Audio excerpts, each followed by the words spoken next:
Hey, I'm Kobe Hastings, lead software engineer at Hijro.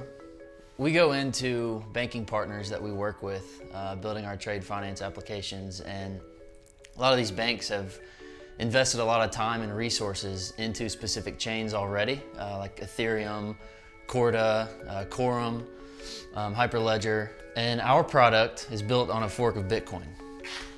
So that kind of introduces a problem, at least they think it's a problem, because they've put all these resources into other chains. So we built the F.I.X so we could work with all of these chains in one network. So the F.I.X allows you to issue and transfer assets in any chain you want. So you basically build a cluster of multiple chains. So you could have one cluster that has Ethereum, Quorum, Chain Core, say those three. You could have more if you needed to.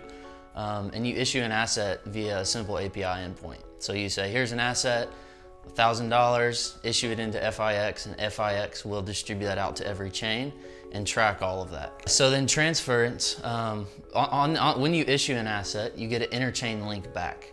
And so what that does is gives you a reference to where that asset lies on every chain, whether it's a TX hash, an address for a contract.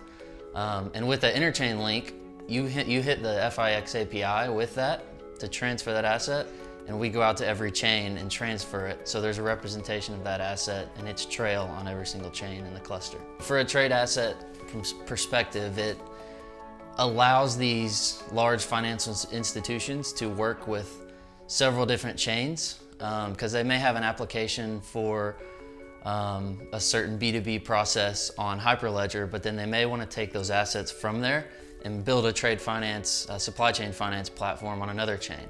We can bring those all together into one thing and have all these assets in a global, universal blockchain solution with multiple chains. It's all backed by hardware security modules.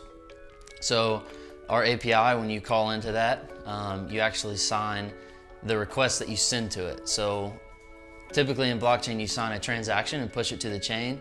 With the F.I.X, you sign the request. You send that into the API, and so by signing that request, we're still using the same elliptic curve digital signature algorithm that is used in blockchain technology. So we validate that private key you signed with, so we know it's you. So that's how we handle the security of it. Hijro with the F.I.X is a game changer.